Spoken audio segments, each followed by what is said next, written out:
पार्टीजम Hindi channel दर्शकों को स्वागत। हम इस चैनल में गोरा जी से लिखी गई party atheism the philosophy of atheism के बारे में आपको जानकारी देता हूँ। अब हम जानते हैं कि नास्तिकता, राजनीति, पॉलिटिक्स एंड एथिज्म में, नास्तिकता में राजकीयता कैसी होती है, राजनीति कैसी होती है, उसके बारे में इसके पिछले अध्याय में हमें कुछ न कुछ जानकारी लाए। आज और कुछ आपको मैं जानकारी देना चाहता हूँ। गोरा जी नास्तिकता, राजनीति के बारे में क्या बोलते हैं उसके बारे में अब बताता हूँ।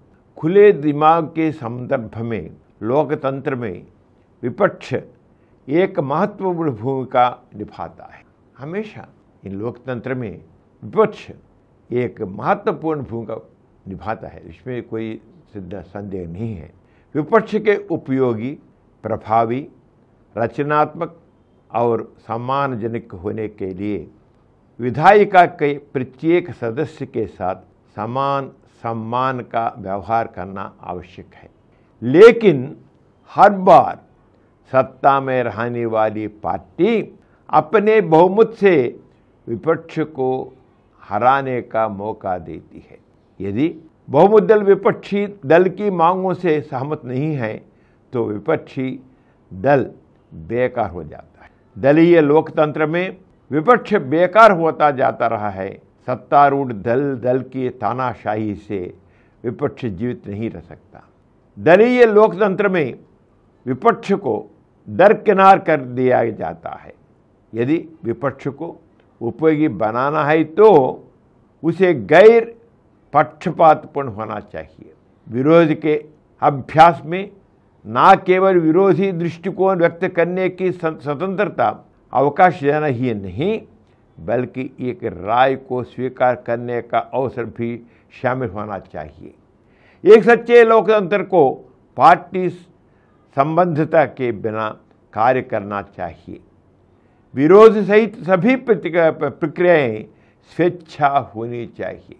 भले ही सत्तारूढ़ दल का अस्वीकार या संशोधित किया जाता है, निर्णय को लोकतांत्रिक प्रक्रिया द्वारा उपस्थित विधायकों के बहुमत से स्वीकार किया जाता है। हर बार कैबिनेट के प्रस्ताव को मंजूरी ना मिलने पर इस्तीफा देने का मतलब यह है कि यह लोकतंत्र के सिद्धांत के अनुसार लोकतांत्रिक नहीं है। लोकतंत्र का अर्थ है मतभेदों का सम्मान करना और बहुमत के स्वतंत्र मतों द्वारा निर्णयों को मंजूरी देना। ऐसा लोकतंत्र स्थिर होता है, लोगों के लिए उपयोगी होता है, क्योंकि यह उनकी समस्याओं का समाधान करता है। लेकिन आजकल किधर है, कहाँ है, ऐसा होता है नहीं।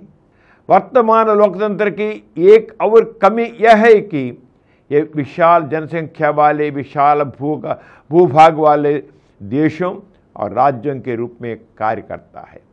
इससे जनप्रतिनिधियों के लिए अपने निर्वाचन क्षेत्रों के लोगों के साथ संपर्क में रहना, उनकी बदलती जरूरतों और बढ़ती आकांक्षाओं को जानना मुश्किल हो जाता है। प्रशासन लोगों के दिलों को सीधे प्रभावित करने के बजाय कागजी फाइलों से निपट रहा है या लोगों से निपटे बिना नौकरशाही बनती जा रही है। बड़ी आबादी से निपटने के कारण विधायक असहाय हो जाते हैं। निजी सुविधा और प्रतिष्ठा के लिए सरकारी शक्तियों और राजस्व का उपयोग करने की संभावना है। इसलिए राष्ट्रीय सरकारें लोगों की सेवा करने के बजाय लोगों पर शासन करती है। लोकतंत्र के समुचित संचालन के लिए एक गैर पक्षपातपूर्ण लोकतंत्र आवश्यक है। साथ ही विकेंद्रीकृत लोकतंत्र बुनियादी शासन के लिए है आवश्यक। विकेंद्रीकृत लोकतंत्र छोटी लचीली इकाइयों में संचालित होता है। निचले स्तर बुनियादी बेसल इकाइयों की आबादी लगभग 1000 लोगों और 20 वर्ग किलोमीटर का क्षेत्र है। जनसंख्या का आकार क्षेत्रीय सीमा से अधिक महत्वपूर्ण है, क्योंकि प्रशासन को मूल इकाई के प्रत्येक व्यक्ति के साथ निकट संपर्क में रहना चाहिए। विकेंद्रीकरण स्थूल स्मृति की मानवीय सीमाओं के साथ व्यक्तिगत संपर्क का लक्ष्य है, जो सीधे पहुंच योग्य है। प्रत्येक आधारभूत इकाई प्रशासन के लिए अपनी सीमित का चुनाव करती है। सीमित अपने लोगों की बदलती जरूरतों और बढ़ती आकांक्षाओं के प्रति चौकस है। संचार, उत्पादों के आदान प्रदान, यात्रा, अनुसंधान जैसी बड़ी जरूरतों को पूरा करने के लिए बेसल इकाइयों को धीरे धीरे बड़ी इकाइयों में विभाजित किया जाता है, जब तक कि पूरी आबादी इसके दायरे में न आ जाए। प्रत्येक श्रेणी की अपनी सीमित होती है, जो उसके आधार पर सीमित द्वारा चुनी जाती है। शीर्ष समितियां सामान्य जरूरतों को पूरा करती है। बुनियादी समितियां लोगों की तात्कालिक जरूरतों को पूरा करती है। विकेंद्रीकरण के संबंध में ऐसी संघीय व्यवस्था राष्ट्रवाद और अल्पसंख्यक हितों के लिए भेदभावपूर्ण नीतियों को रोकती है। भेदभाव झगड़े का कारण बनता है। इसके अलावा चूंकि प्रत्येक व्यक्ति किसी न किसी मूल इकाई से संबंधित है, इसलिए उसे अपनी इकाई में सामाजिक सुरक्षा की गारंटी दी जाती है। इसलिए व्यक्तिगत देखभाल के लिए छोटी प्रणालियां सुरक्षात्मक है।